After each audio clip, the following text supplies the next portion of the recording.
আজি মই মোৰ গাঁৱৰ ওচৰৰে আমাৰ সামাৰপাৰা গাঁৱৰ হৈ ময়ো ওলাই আহিবলগীয়া হৈছে কাৰণ আজি দেখি আহিছোঁ ভাৰত স্বাধীনতাৰ আজি দশক বছৰ পাৰ হৈ যোৱাৰ পিছতো যিখন গাঁৱত আজিলৈকে এটা ৰাস্তাত এটা শিলগুটিও পৰা নাই সেইখন গাঁৱৰ অৱস্থা কেনেকুৱা হ'ব পাৰে আজিৰ তাৰিখত আজিৰ প্ৰজন্মই অলপ ভাবি চালে ভালকৈ উপলব্ধি কৰিব পাৰিব হে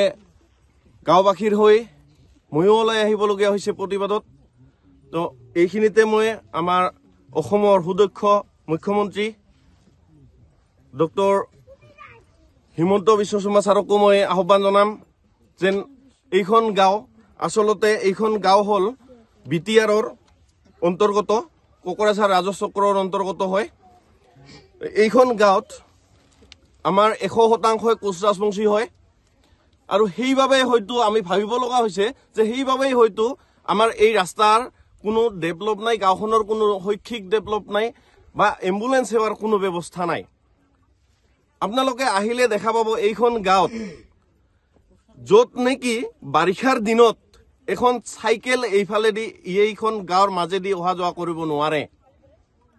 আজিৰ যুগতো এনেকুৱা এখন যদি গাঁও থাকিব পাৰে তেতিয়া হলে উন্নতি ক'ত চৰকাৰৰ পৰিৱৰ্তন ক'ত চৰকাৰে ডাঙৰ কথা কোৱা সেই নেতাবিলাক ক'ত তো মই পুনৰবাৰ আহ্বান কৰিছো আমাৰ অসমৰ মুখ্যমন্ত্ৰী তথা বিটিআৰৰ চিফ প্ৰধান প্ৰমোদ বড়ো ডাঙৰীয়াক আপুনিও অলপ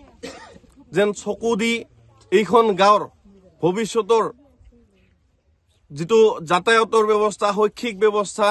বা চিকিৎসা সেৱা ব্যৱস্থা এইবিলাক মুকলি কৰি দিয়াৰ ব্যৱস্থা কৰে তাকে আহ্বান জনাইছো